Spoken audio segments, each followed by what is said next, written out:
Are there people or? Yes. Yes, they are.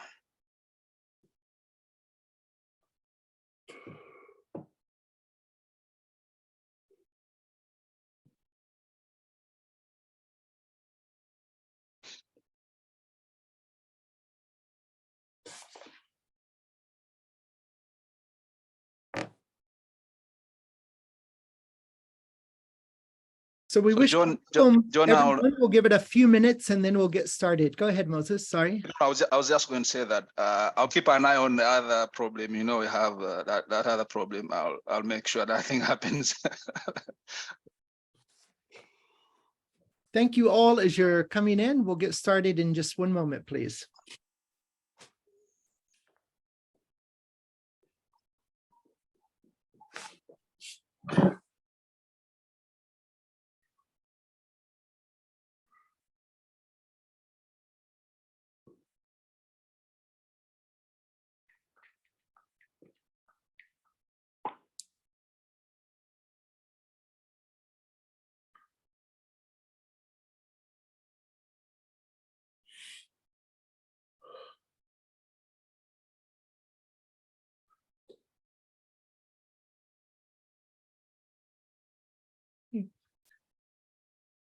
So welcome to the Uganda Studies Group. I'm John Earl, and with my distinguished colleague, Professor Moses Hissa, I'm the co-chair of the Uganda Studies Group, an affiliated organization of the African Studies Association. We work to create and strengthen international networks between writers, scholars, journalists, artists, and public thinkers of and in Uganda. You may follow us on Twitter and at ugandastudiesgroup.org. It is my distinct honor and privilege to introduce today Mr. Alan Kasujja, a Ugandan journalist who has been a lead presenter for the BBC World Service since 2012. He has reported from several African countries and completed many documentaries that focus on the continent's social and economic transformation. Alan's journalistic career started in his late teens when he joined Uganda's New Vision newspaper as a freelance writer and photographer. He began working at Sanyu FM in Kampala in the mid-1990s. He also worked at Capital FM in Nairobi, Kenya, before returning to Uganda to present The Big Breakfast on Capital FM in Kampala.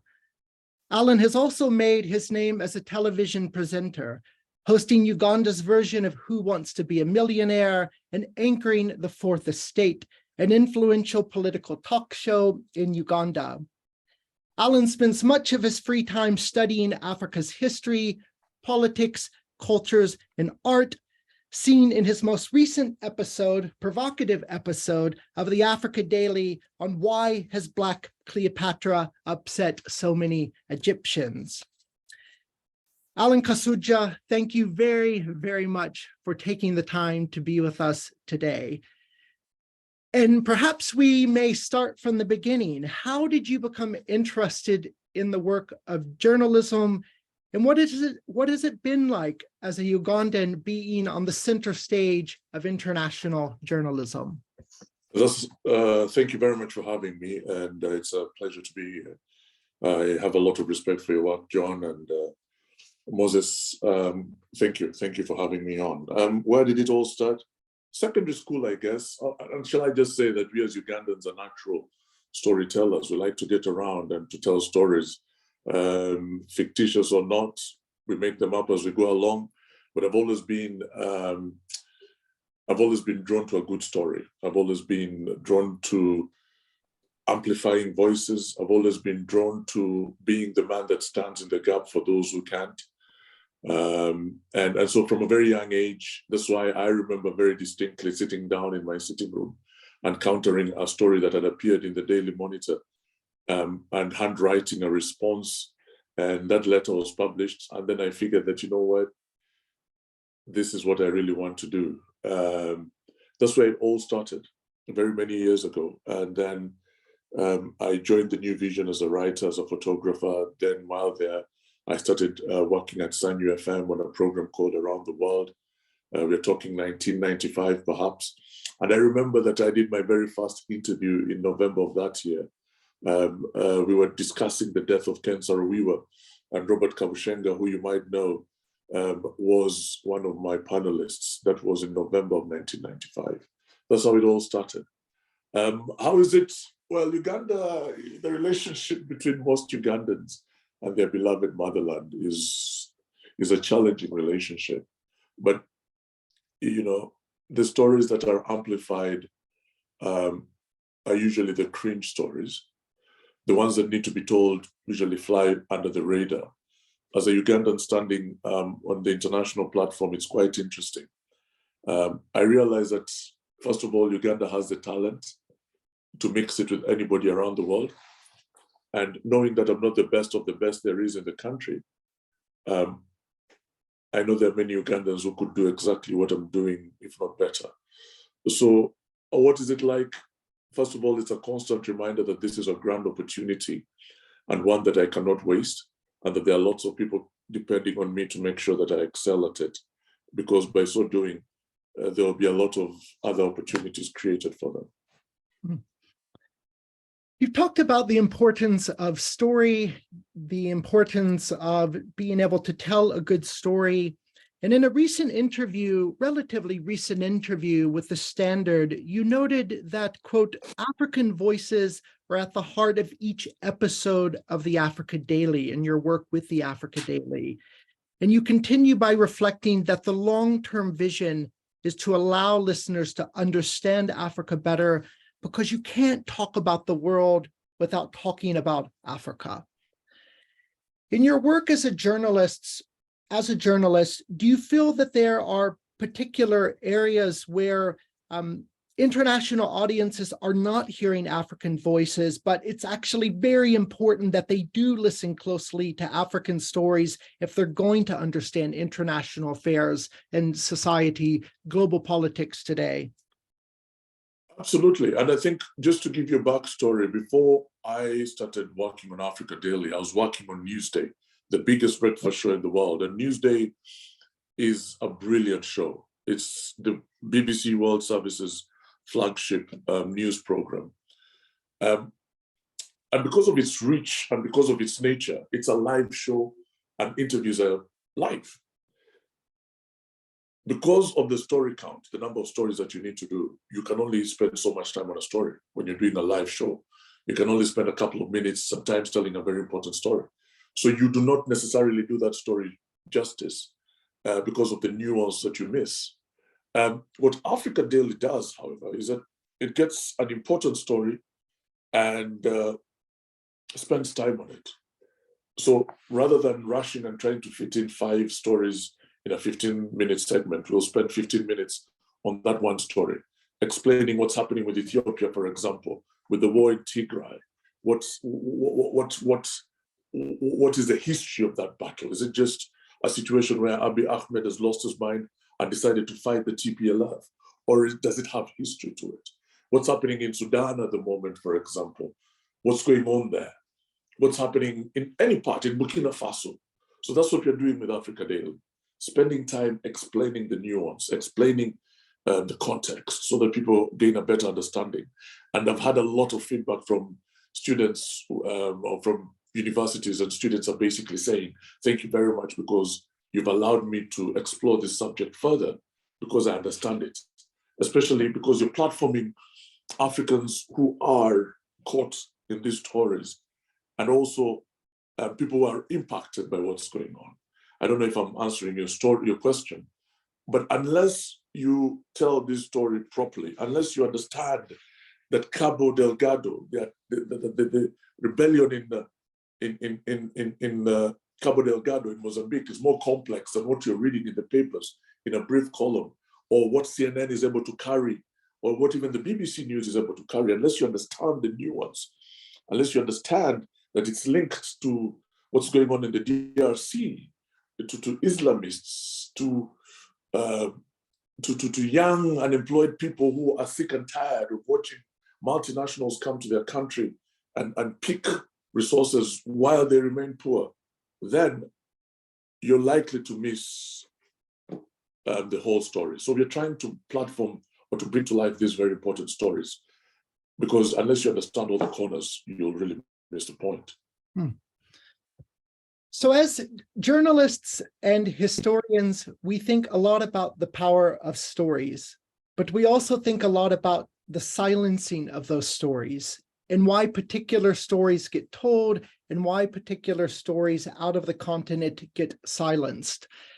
In your experience, have there been stories that you wanted to tell, perspectives that you've wanted to be able to articulate, but perhaps because there wasn't the international appetite for it, it's constricted you in the type of stories that at times you've wanted to tell? Okay, I think I might have missed the last part. Was that me or you, John? I'm not sure whose internet is less stable.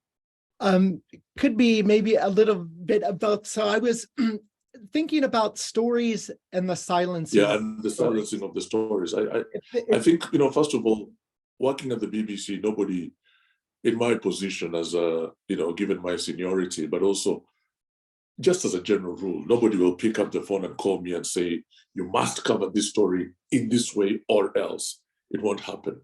They're more likely to lose their job if that happened, because first of all, we won't listen to them. There's a lot of mutual respect amongst journalists. We can debate an issue and disagree on it, but nobody is going to silence a story. And I'm grateful that the BBC has that. It has the ability to go with stories, some of which are incredibly uncomfortable. Nobody has silenced anything that has been brought to the fore. I can't think of a situation where stories where voices have been silenced. The stories have been missed, but silenced, absolutely not. It's not something that happens because we benefit from some sort of relative independence. No, that's very insightful, very encouraging to hear. And so when we think about telling the stories and when we think about Uganda in particular, are there particular stories that you enjoy telling about Ugandan cultures, societies, and politics, and perhaps stories that you would rather not talk about, or stories that are much more difficult to be able to talk about on an international scale, perhaps out of fear of losing the nuance of what's happening on the ground? I think for me, Uganda is very close. I was a refugee, man. I lived in Kenya for 12 years. And I tried to fit into Kenya, it didn't work. Kenyans always reminded me that I was a Ugandan. I love Kenyans, and but I was constantly reminded that I was Ugandan. So when I went back to Uganda, my love for that country runs very, very deep. It runs in my veins. And what makes Uganda unique, what makes Uganda great, is its people. It's the people who will welcome you regardless of where you come from. I keep telling people that you can show up at Entebbe Airport or Busia border without knowing anybody in Uganda and still find a place to sleep and get a warm meal. And that for me is the most important thing. The stories that unfortunately make it to the forefront are not usually about people. They're usually about politicians, and if you made a living covering Ugandan politics, loving Uganda as much as you do, you'd really struggle because Uganda's politics can be quite challenging to cover. But having said that, I think Uganda's culture is incredible. Just like you, John, I'm constantly learning about our people and how great and amazing they are. Uganda offers us probably an idea of what a resilient society looks like. We've been through it all, and we are still resilient. The resilience of the Ugandan, the peculiarities, the things that define us, those are things that I'd like to spend more time on. The culture, I'd like to stay away from the politics because it is complicated, especially to explain to an international audience. But it also has to be told. That's the story that has to be told as well. And just like many other African countries, Uganda is very unique in that sense that, when you have members of parliament deciding that they're going to legislate against LGBTQ activities or same-sex relationships without necessarily considering the implications, the broader implications of that, you begin to question a lot of things. It's a very complicated place to cover, especially as far as politics is concerned. And this is me being very careful here, because again, I'm guided by impartiality guidelines at the BBC. They still apply even in a situation like this. But I'll tell you, I'd rather talk about Ugandans, because Ugandans are amazing people. They're resilient. And that for me is what I want to spend the rest of my life doing, telling the Ugandan and the African story, because that is what matters the most. And hopefully things will self-correct as we go along. Continuing to think about that power of story, telling Ugandan stories, thinking about Ugandan everyday experiences, lives, societies, trying to move away from the high arena of politics, so to speak, where so much attention is focused. Of course, a lot of international attention has been directed toward Uganda recently surrounding the sexuality legislation. And as you have listened to a lot of the international coverage, do you feel that there are certain aspects that international media is not getting right? That there are things that you would want to see generally corrected, or certain types of intervention in the types of coverage surrounding the sexuality legislation and the way that Ugandan mores and society and culture are being represented at this particular moment in international media? I think that's a discussion that needs to start locally in Uganda. I think Ugandans need to have an honest discussion about what is going on. It's shocking when you look at the numbers. People, 99, 98% of people in Uganda say there has to be some form of control over sex or same-sex relationships, and any legislation is going to be supported by a majority of Ugandans. It's just the nature of the society in which we live in. And unless the discussion is led by level-minded people, and unless we have a very honest discussion about the rights of sexual minorities in Uganda, we will always look like a country that is out of touch with reality. I think, I have a lot of friends in Uganda who are gay, and I've had discussions with people because I'm able to have these dispassionate conversations, and they're objective conversations, and they're not emotionally driven. And I'm not threatened by a man who says that they're gay. Personally, I'm not threatened. And when I have conversations with my kids, they're usually open conversations about sexuality. These are not things that I hide under the table about. And I remember very well when the first bill was introduced by Bahati, I was one of the first people to say that it was ill thought out because of its implications on Uganda. And these things are played out. I'm not a politician, so I have nothing to lose in saying it as it is. I think Ugandans need to stop burying their heads in the sand and having a real conversation, and start having a real conversation about the fact that their children are actually gay. And a lot of these laws, when legislated, when enacted, will cause problems to their own children, to their own relatives, their uncles and aunts. But what is also true, when the sound bites begin running and you start hearing the things that politicians and people are saying about the laws that are being legislated, you begin to think that Uganda is the worst place to be gay. I'm not gay, so it will be wrong for me to assume other people's lived realities. But I've also spoken to a friend of mine, a gay activist from Kenya, who listened to an interview that I did. And he told me that, people ought to know that Uganda is not the worst place to be gay. And it was an unprovoked statement. He was just commenting as a former journalist, and he was commenting on an interview I'd done with the then Prime Minister, Mama Babazi. And he said, people ought to recognize that. So in my mind, the community, the society that Uganda, the country that I love, has this very clear position, and just as is the case with many of the African countries, about same-sex relationships. The world has moved on from those positions. Uganda is not moving on fast enough from those positions. But that might be in part because that discussion is not being held properly in Uganda. And that needs to be, that's a story that I would happily tell. That's a debate that I would happily lead.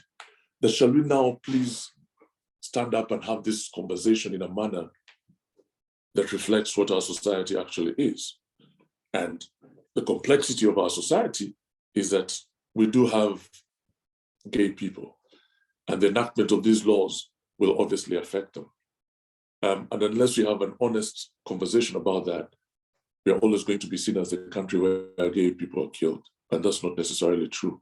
There's a huge disconnect. Well, again, it's possible that some people have been hurt and injured, but and again, I do not want to come across as if I'm assuming the reality of gay Ugandans, because a lot of them go through quite a number of challenges because of their sexuality. But I also know that Uganda is not, gay Ugandans don't go knocking on doors and asking people whether they are gay or not and killing them.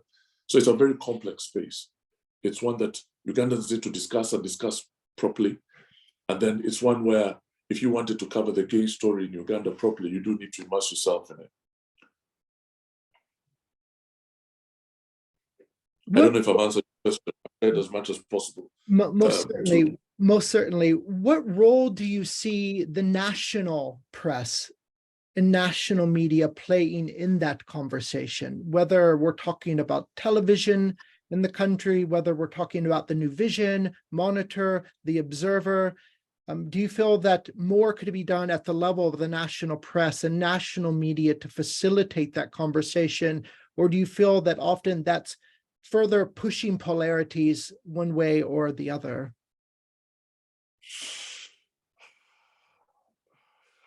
The numbers just don't help that conversation in the media at all. It will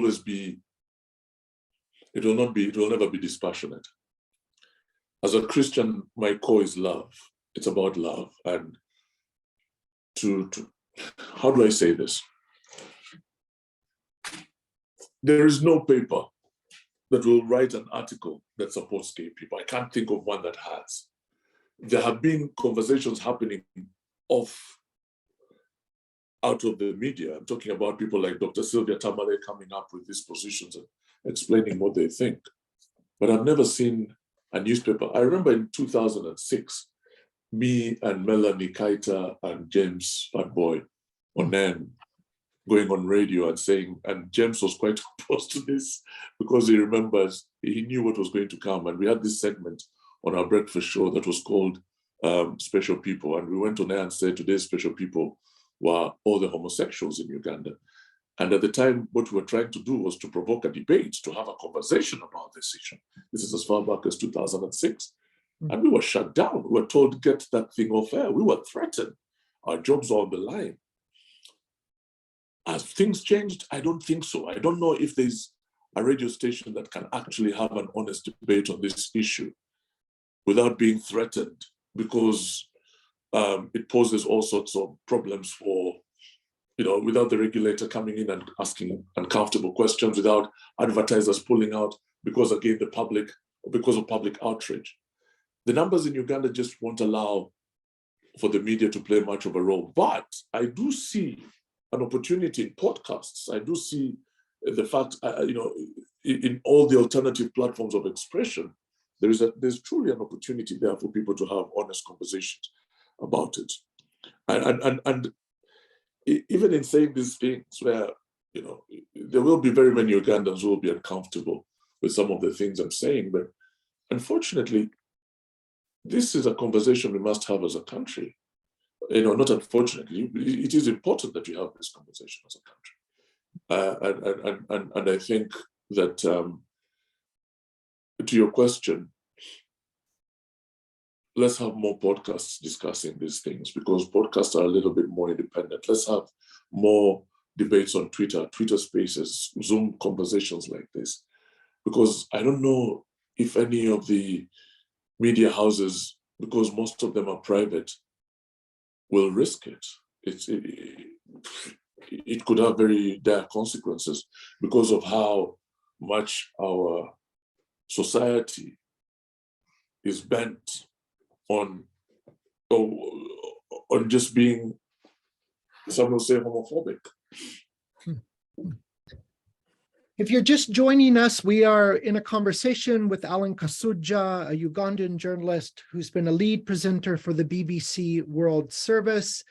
We're soon to open the floor for questions and conversations, so please begin formulating your questions to enter them into the chat or also to raise your hand. And my colleague, Professor Moza Kisa, will be taking over with the question, answers, and discussion. In the audience, Alan, we presumably have a number of participants who are interested in careers in journalism and those who are interested in international journalism. From your own experience and reading the market where it is today, what sorts of practical advice would you give to anyone right now who's interested in a career in international journalism? I keep saying to the young people that I mentor, and there are hundreds of them across Uganda and probably many more across Africa, that just feed your mind. Just keep feeding your mind. You know, before you pull out that notebook to start writing a story, listen to what the people are saying to you. Hear the story. Immerse yourself in that story. You know, if you want to write a story about Moses' village in Manafwa, don't you know, go to Manafwa. Listen to the people in Manafwa. Let them be the ones to lead that story.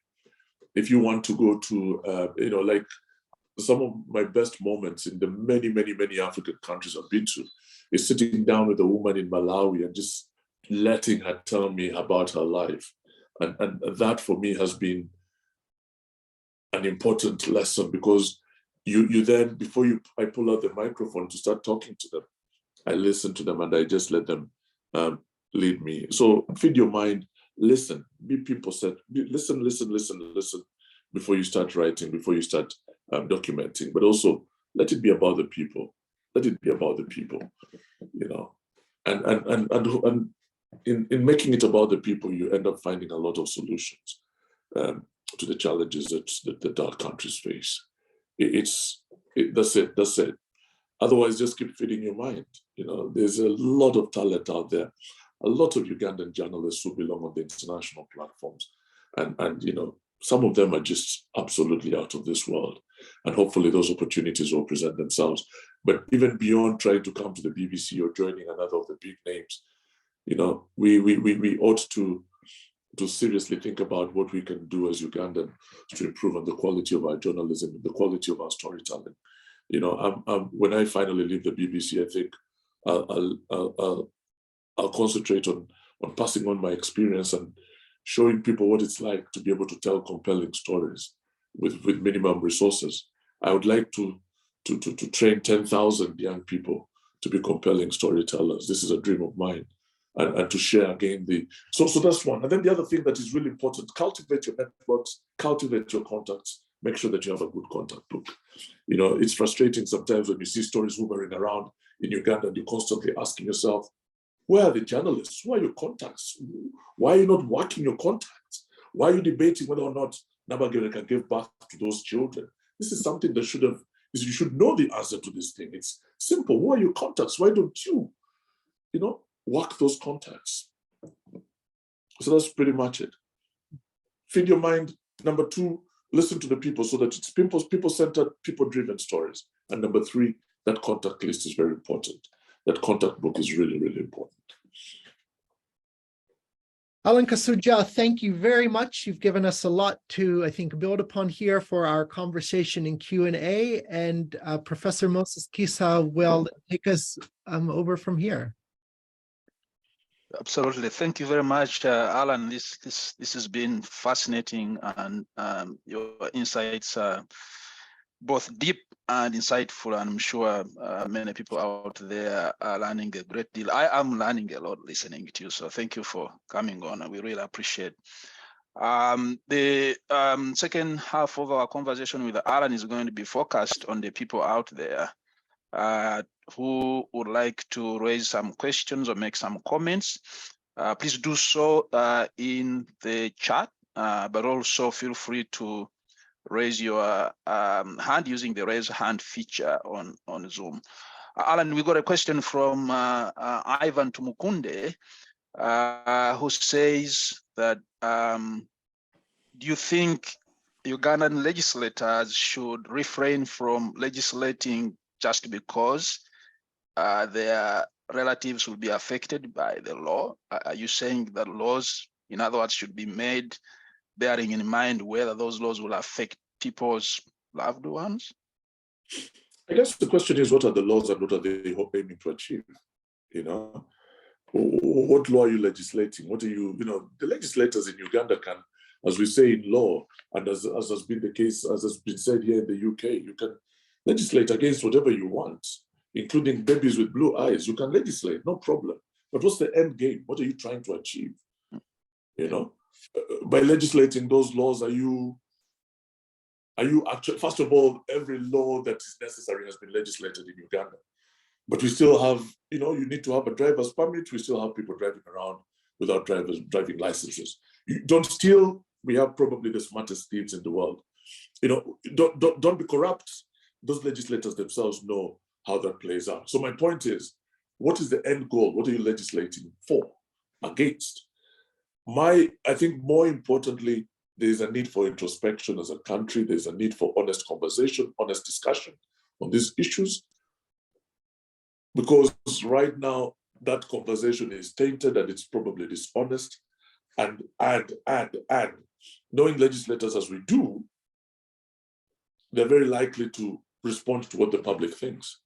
And right now, the popular thing to do is to legislate against same-sex marriages. That's because again, the numbers are such that over 95%, depending on who you're listening to, thinks that it's the thing to do. But I've never seen, laws in Uganda are like guidelines, And people don't abide by those laws as much as they should, and they're very difficult to implement. Sorry, Moses, you're saying something. No, I was saying Ivan had a follow-up question actually asking, what do you mean when you say out of touch? Who? What did I say? I don't remember. You said earlier in your comments that Ugandans and perhaps Ugandan legislators are out of touch with reality. Which reality are you talking about?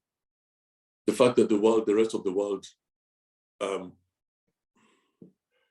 we have been around this issue for a very long time. From the days of David Bahati legislating on it, and we knew that that there was going to be a lot of pushback from the international community. On the one hand, you say you want to play on the international stage. On the other hand, you're coming up with legislation that is going to turn you into a pariah state. Now, what is going on? You have to ask yourself some serious questions about whether or not, some of these things are necessary. So I've heard of stories of legislators, of government officials being turned away from international conferences because of some of the legislation around homosexuality. We've heard of cases where, people have been denied accommodation because, again, Uganda legislated at international conferences, because, again, Uganda has legislated. And can Uganda survive as an island? Can Uganda suddenly say we don't need AGOA and we don't care if America decided that your position on this matter is too far removed from our reality, and as a result, we don't want to we are not going to have you take part in AGOA anymore? Can we survive without the rest of the world? These are the questions that we need to be asking. These are the questions we need to be examining. And unfortunately, if you go ahead and decide to legislate against things like homosexuality and things like that, objectively, you don't need to be an expert on international relations to determine, to see what the consequences are going to be or are likely to be. That's right. Yeah. And then we have a question from Patrick Kayongo, who asks, do you think it's possible for an African media platform to gain worldwide appeal? Yes, I think it's possible. I have tried it and I'm going to continue trying to put one up at some point. I think it's really possible. I think right now what we need are, and thank God for the manner in which the media is working at the moment. You don't need, first of all, there's a lot of talent, storytelling talent in Africa, a lot of it. And we just need to aggregate our efforts and to make sure that we are moving in the same direction. But yes, the world is ready for it. But these things cost a lot of money. I learned a very tough lesson that they do require a lot of money. You know, the BBC spends hundreds of millions of pounds every year. CNN does the same. Al Jazeera does the same. RT in Russia does the same. CGTN does the same. They spend a lot of money. And hopefully Africa will come up with its own model that works, you know, to try to make sure that these stories are amplified. And Alan, you know very well, from what you're saying, journalism is expensive. It is. Telling a story doesn't come for the cheap. When you say that somebody should go to my village in Manafa and actually tell the story from Manafa, that takes enormous logistical and financial resources to do. Let me give you an idea. Yeah. And I'm just giving you, we were covering the elections in Nigeria. And just for those elections, I traveled with a team of 3 producers, very experienced, 3 producers and a third and 4 producers, because one was taking care of the tech. He was an engineer, making sure that the sound is good. The other producers came from different programs that we were all feeding into. Now we are going to Nigeria from London. We have to get flights, we have to get accommodation. We're going to be there for 2 weeks. We have to be fed, and we have to move around in Nigeria. We're not even talking about them. It's an expensive affair, you're right. And to go to Manafa from London, I need to go to Entebbe and then drive all the way to Mbale and to Manafa and find accommodation. It's a very huge logistical nightmare, you're right. And it comes at an expense. And then there are people who will fly their journalists to New Zealand to do a 3-minute piece, Just think about that. That is probably what some of these media houses will make in a week, if not a month. So it is very expensive, yes. Connor Hall asks, what was your most impactful journalism experience, or maybe what has been your most impactful journalism or journaling experience, and what do you think is most important when trying to make an impact in a community as a journalist?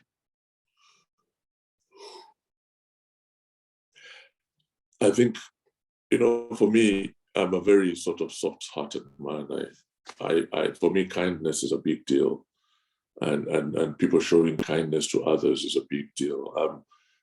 I've done so many such stories, but I'll give you a recent one.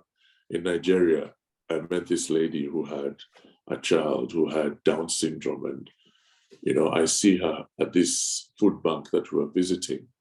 And I love children. I love holding kids. I see that the kid is wrapped up and very hot. On a very hot day, I'm like, what are you doing? Come here. Let me hold the child for you. And then we start a conversation, and she tells me that, her kid has Down syndrome and she's devastated about it. And her husband doesn't work. She's on 35,000 naira a month. The medicine alone costs 28,000 naira. So she's not even. So it just broke my heart, and I was there with my colleague Victoria Wonhunda, who came and put an arm around her and encouraged her. And while we were both all teared up and crying, I put her aside. I said to myself, let's do this story. I told her, let's do this story. And then we carried the story on the BBC, and because it was highlighted, someone came up and said, I'm going to take care of the medical bills. There have been so many such stories, man. The story of the young man at Makerere University who showed up with his suitcase, and someone tried to shame him on Twitter. And I said, let's find out who this kid is, and we shall make sure that we lift him up. We lay a table before his shamers. And we were joined by people like Joel Aita and all these other people, and people like Andrew, a doctor in Andrew Dembe.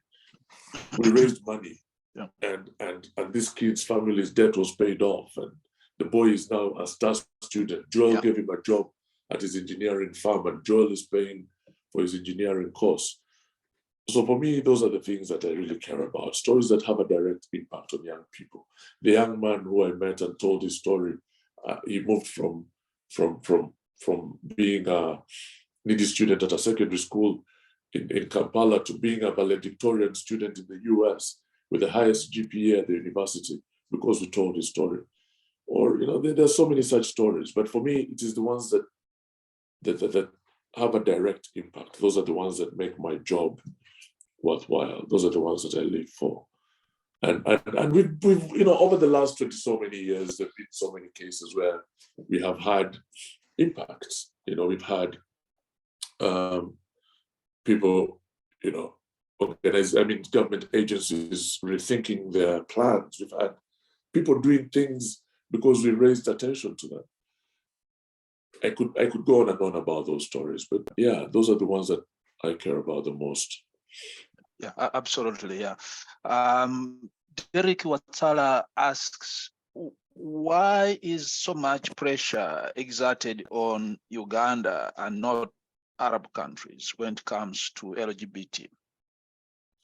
I have absolutely no idea, but I can,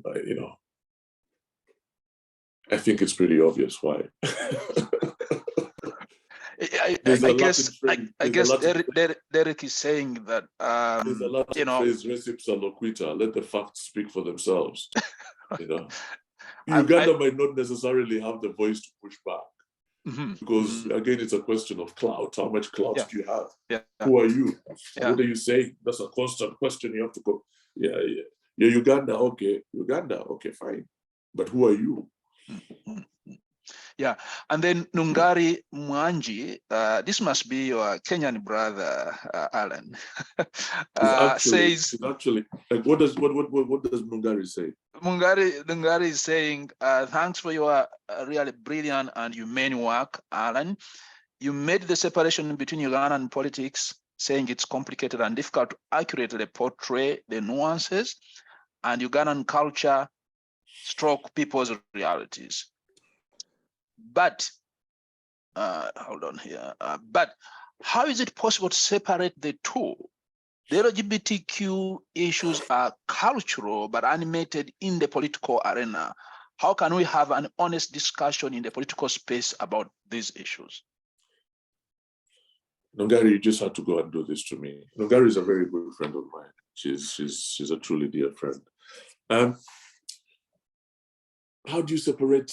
I don't know. I think I need to be careful here because again, my editorial guidelines are very clear about these sorts of engagements, and impartiality is important. But you can make your own decision about the quality of legislators in Uganda and whether or not they are capable of doing anything that is not populist and to take a stand. Whether people, that is the thing. You see, it's a cultural issue that plays into the politics, agreed. But I cannot discuss Uganda's politics without necessarily coming across as a biased person. I try to stay away as much as possible from it. But I would rather that these conversations were led by Ugandans themselves, so that we have a whole cultural discussion, because politicians are likely to respond to what Ugandans are saying. At the moment, the wind is blowing in one direction, and that direction is Ugandans are generally opposed to LGBTQ rights. That is where, you see, you will say a lot of things, but you don't come across many bipartisan issues, many issues in Uganda that have support from both the opposition and the government as this one issue. So I want to keep the politics out of it because politics will go according to what the society wants or what Ugandans want. And I'd rather concentrate on having a discussion with Ugandans on this matter because politicians will fall in. Interesting. Depending on what happens, depending on what decisions Ugandans take. But Nungari, that was an unfairly difficult question. Although I don't think there's a question too difficult for Alan to tackle. No. Yeah. Well, Alan, if I may sort of insert myself in here a little bit and sort of ask something. Maybe before I do, Helen Bakoja says there's a tendency for our local journalists to tell our stories from a Western perspective. How do we get them out of this hole? What does that mean? I guess Helen is saying that we Ugandans, Africans, and then especially journalists tend to want to see things from the way the West sees them. So West-centric, Eurocentric, ways of approaching questions and reality. Do you think she has a point or not? I don't know if the guys in Agatari Gomfufu will agree with that assessment. Maybe that's part of the reason why they're so popular. Agatari Gomfufu is a book and the TV news channel, which you'll find the weirdest stories, but they are a reflection of what's going on in Uganda. I don't know if that is Eurocentric or if that is a reflection of what Western societies do. But I do accept that there is a tendency to forget our reality, to forget that Uganda is actually Uganda. When Moses is writing his column, sometimes I'm quietly debating him. I think to myself, but come on, Moses, what are you thinking here? This is not America. Let's stick to the Ugandan context. And our reality usually demands that it happens sometimes where people write and you wonder which country they're writing about, whether it's actually Uganda. But how do you get them out of it? Honestly, when I think about it, I think Ugandans really try as hard as possible to tell the Ugandan story, even when it's very uncomfortable. There are a lot of really brilliant journalists out there, people like Raymond Mujuni, people like Kanari Mugume, people like Sam Kasumba. These are really brilliant storytellers, and they try their best to cover the nuance. People like, and all my friends, please don't. If I don't mention you, don't take it personally. It's just, yeah. There are a lot of brilliant young people out there telling the Ugandan story, and I don't think they can. I don't feel like when they're telling the Ugandan story, they are contextualizing. They're using, a Western prism. I don't think so. I agree too. Nungari actually followed up and said it was actually a pleasure to ask you difficult questions, and that thank you for your beautiful response. Just to stay, Alan, with that issue of Agatari Konfufu, there is a Book a Day newspaper which has been such a distinct and unique Ugandan media platform. There is a Book a Day story to tell, and I would like you to react to it if you may. Why is it that newspapers have been struggling a lot? Sales and circulation falling over the years, but Book a Day has kind of been trending in the opposite direction. What do you think is the story behind that, Alan? I'm biased because I like Barbara Kaija very much, and I'll say it's all credit to Barbara Kaija, the New Vision editor-in-chief. But I think Book a Day has been quite responsive. It has been very responsive to the audience. It gives the audience exactly what the audience wants. When you have been in the media as long as I have, I remember when I joined Capital FM, we were number 4 in the market, if I remember right. And when our instructions from William Pike were that you need to be number 1 in the market. And thankfully, I was working with a team at Capital FM that was obsessed with numbers and graphs. The Joel Isabides and George Manyalis of this world, they looked at every single thing. What was the audience asking for? How did they want their breakfast presenter to be? What sorts of topics did they want? Were they responding to? What music were they responding to? So to this day, if you listen to Capital FM in Kampala, switch it on right now, and I bet you'll hear a song that is familiar. And if it's a very popular song and you listen all day, you'll hear it a number of times that day. Because again, they're giving the audience what they want. And I suppose that has been the case with Bukete. There, you won't find a very serious news article in Bukete. They'll give you some stories that will leave you scratching your head, wondering what on earth is this? And even if it was a very serious story, the way they package it will be one that will get people to buy it. They're very brilliant at it. They're very brilliant at responding to the needs of their audience, I think. Yeah. I mean, one thing I also noticed, Alan, about Wicked Day is that Wicked Day will have a screaming headline of international news, something happening in Ukraine or in the US or in Latin America or somewhere that is so graphic and that is making news. Wicked will put it on its front cover, which other Ugandan newspapers will not do. Absolutely. And that's because that's obviously a discussion. The Ukraine-Russian war is a discussion that's happening. But Bukede will throw in something that will make the border rider spend some of their hard-earned money on it. Yeah. Because they know their audience. And I think this is key, for any media organization, even for podcasters. Who is your audience? Do you know your audience well enough? At Capital FM, we developed a matrix where we basically kept asking. We knew who our audience was. We'd given her name. Her name was Brenda. And our constant point was, what has that got to do with Brenda? If you're discussing politics, what has that got to do with Brenda? If you're discussing the fact that Kim Kardashian has divorced after 78 days, what's that got to do with Brenda? So, okay, Kim Kardashian has divorced after 78 days. How do you create a connection with Brenda? Well, you ask a question like, if you were married for 78 days, would you be required to return your bride price? Would you, is that you have discussions that make sense to the audience. And that's something that a lot of media houses have struggled with. They don't, I know, and they cast seeds hoping that they'll land somewhere. And very often they don't, because they haven't taken the time to map out who their audience is and to create that connection and to make sure that their content is speaking directly to the audience. We'll take two quick questions and then I'll hand over to John to wrap up matters. Alan, what do you think? Derek Watsala asks, what do you think about the new trend of Ugandans using Twitter to demand for better service delivery? Is it brilliant? Brilliant. I think it is. I think you see, this, how do I put this? If you go to the streets, you're very likely to face resistance from the state, some will say. And so what do?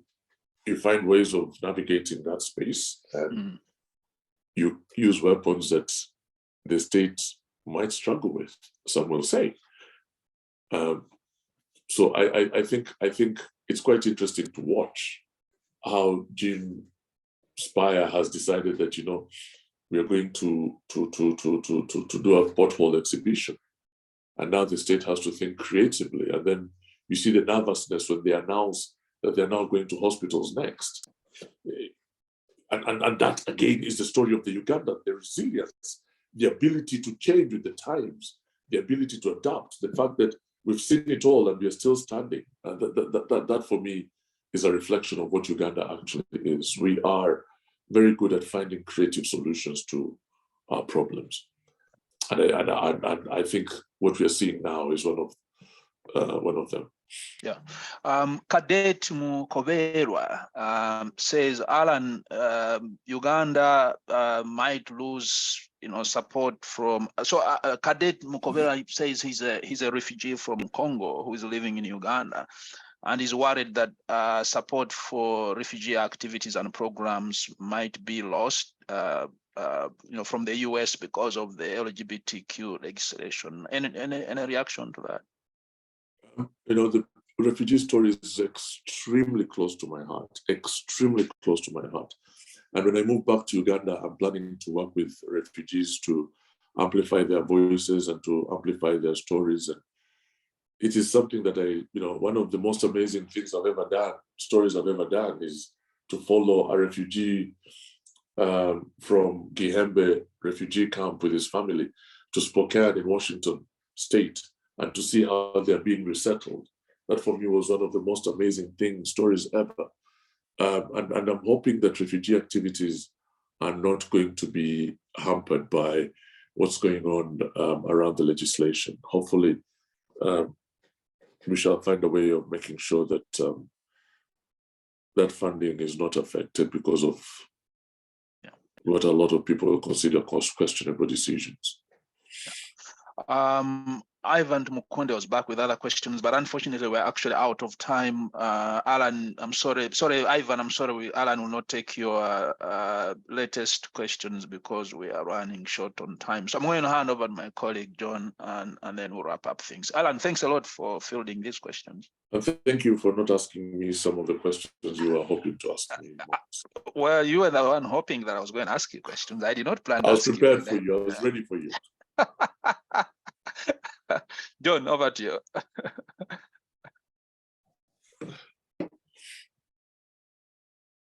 I think John is... Thank you, Moses, very much. Thank you, everyone, for taking the time to be with us today. And we are especially grateful to Alan Kasujja, BBC World Service, who graciously gave of his time today to field our questions, to engage in a meaningful, provocative, and generative conversation. You may follow Alan on Twitter at Kasujja, Kasujja, and follow his work with Africa Daily on your streaming platforms. So Alan, once again, thank you very, very much. Moses, thank you. And we wish everyone a very good day. Thank you for having me. Thank you, John. Thank you, Alan, for coming. We really appreciate it. Thank you. I hope it was useful. Absolutely, no doubt. Thank you.